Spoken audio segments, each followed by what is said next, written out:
pesadas. Mas eu tenho uma dúvida, Felipe, que é o seguinte, a maconha, para mim, o Brasil já perdeu o passo da história mesmo.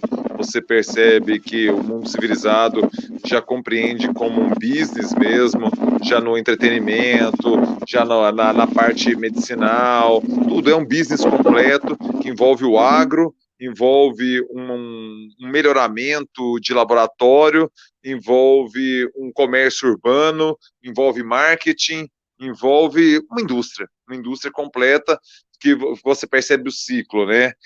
Mas eu tenho muita dúvida no que poderíamos fazer em relação a essas drogas mais pesadas, por exemplo, a cocaína e a heroína. Eu tenho a impressão que a solução se passa por algo internacional, tal como quando você colocou que a ONU liderou um processo de proibição, uma lógica proibitiva. Porque, pense, a cocaína. Nós somos um país de trânsito. Nós pegamos a produção, as nossas facções vão lá, buscam nos países produtores, que são nossos vizinhos, e nós fazemos a ponte para os mercados premium da Europa e da América do Norte. Então, assim, a gente depende de uma política que pegue o produtor, que pegue o atravessador. Diz muito sobre o que você está falando. Assim, da lógica transnacional. E pegue os mercados consumidores, que estão na Europa Ocidental e estão na América do Norte. Com a heroína é a mesma coisa. Só que pega da Ásia, passando pelo leste europeu, chegando nos mercados premium. É a mesma coisa, só que não partindo da América Latina, partindo do continente asiático. É a mesma lógica, do agro, uma mesma indústria. Você vê viabilidade se produzir a indústria da cocaína, a indústria da heroína, encarar como business drogas de potencial de vício, de problema social, de dependência, desses 5% aí que realmente vira um transtorno, que na maconha a gente não vê. O álcool a gente vê mais que a maconha, sabe? Esse transtorno social na dependência. Você acha que essa seria uma solução? Qual seria a solução? Ou uma tentativa de solução para essas drogas mais pesadas, não a maconha? Vamos lá, essa é a pergunta. Essa uma grande pergunta. Que vale ouro, né? É a pergunta que vale ouro. Tá. Vamos só lembrar da cocaína no início do século XX, tá? Cocaína era vendida comercialmente, né? Inclusive fabricada pelos grandes laboratórios, pela Bayer. Ela era vendida em farmácia para criança, como se fosse tônico para tosse. Aliás, é um tônico para tosse, né? Então, ok, a cocaína em si, ou a pequena ou grande quantidade, a pequena quantidade de cocaína não seria o problema. Tanto que tem vários derivados, a morfina, tem efeitos parecidos. Existem duas formas de se enxergar o mundo, esse mundo que quer a descriminalização e a regulamentação. A gente fica falando de liberação, parece que vamos jogar tudo ao Deus dará, né? E não é isso. Ao Deus dará está da forma que está. Nós estamos querendo criar uma regulamentação.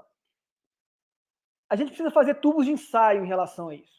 Eu acho até interessante. A minha visão de fundo é que precisa se liberar tudo, tá? De fundo.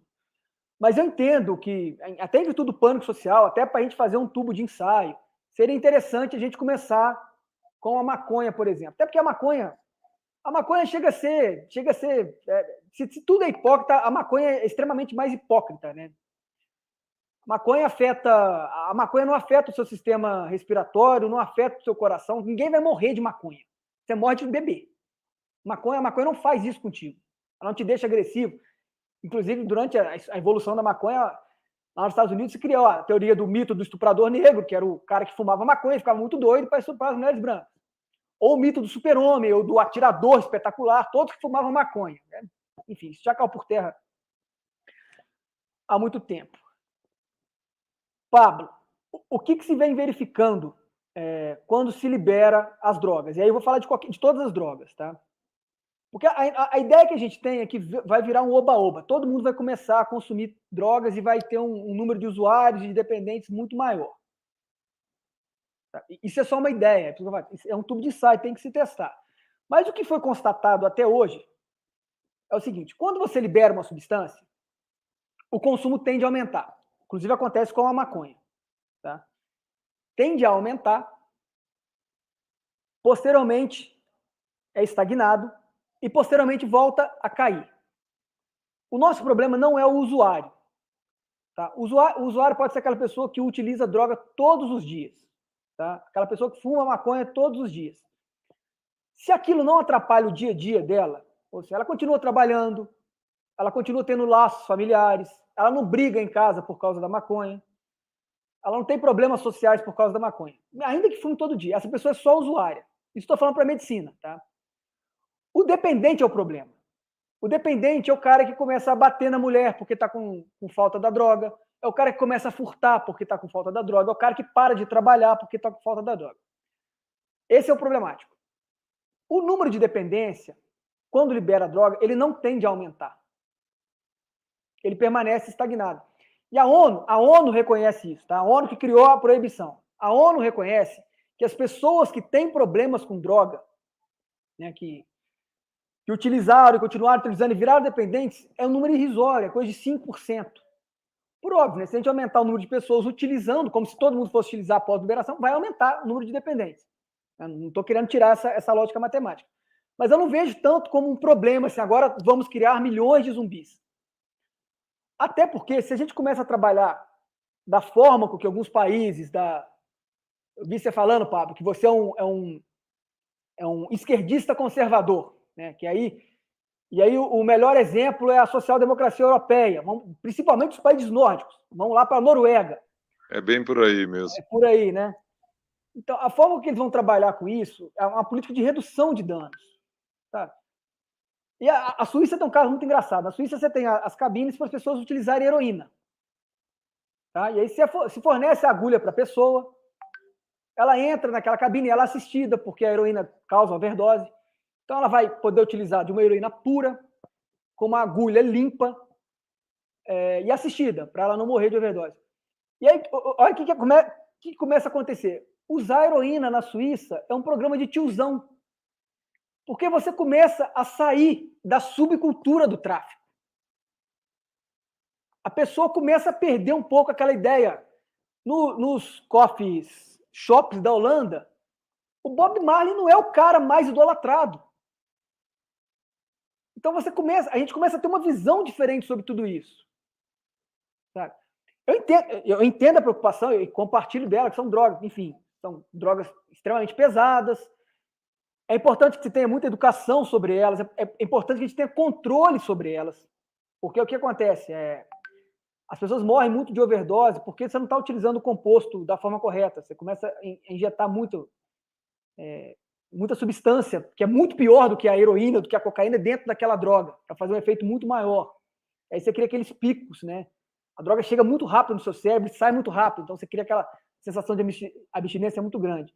Se a gente consegue fazer uma liberação disso de forma regulamentada, e eu sei, é difícil a gente pensar em qualquer coisa regulamentada no Brasil, mas que seria aí a política ideal, de forma regulamentada, né? Que pessoas maiores, pessoas sem problemas por exemplo, pessoas que não têm problemas psicológicos, como eu falei, quanto mais problemas suscetíveis ela teve na infância, quanto mais problemas, ela vai ter mais problemas com a droga. Então, o Carl Hart, que é um neurocientista americano, que é um dos mais famosos hoje, sabe? A visão dele é essa. A heroína não é o problema, a cocaína não é um problema. Mas isso é uma conversa de adultos para as pessoas que não estão tendo problemas sociais. Porque os problemas sociais levam ao vício, isso é um fato. E a gente tem que reconhecer que o nosso país é um país extremamente desigual.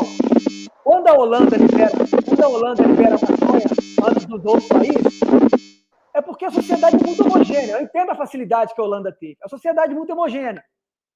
Quando um juiz vai prender um traficante lá, um usuário de maconha na Holanda, ele fala assim, pô, parece que eu estou prendendo meu filho. Porque são todos parecidos. Então a Holanda deu um passo à frente e falou assim, não, gente, vamos parar com isso. Que coisa hipócrita é essa aí? Eu entendo que uma sociedade desigual como é o Brasil, a gente vai ter mais problemas. Não adianta a gente copiar, vamos pegar tudo que a Holanda fez e vamos fazer aqui. Não vai dar certo. Já criamos os monstrengos, já criamos as facções criminosas, elas estão aí, elas têm poder. Né? Quando se aprende 6 toneladas de maconha na Mangueira, pode ter certeza que no dia seguinte vai aumentar o roubo de carga na Baixada Fluminense. Existe uma economia que está por detrás disso. Não adianta falar assim, agora a gente vai passar para a mão do Estado, acabou o tráfico. Não vai ser assim. Esse plano espetacular não vai ter. O que é fato, Pablo, é que o que a gente está fazendo está errado e não dá certo. Então a gente tem que reinventar. Né? Enfim, eu sei que não é uma conclusão, mas é aonde eu posso chegar para ser profundo com maturidade, mas também ter uma insegurança quanto a relação a essas drogas mais pesadas.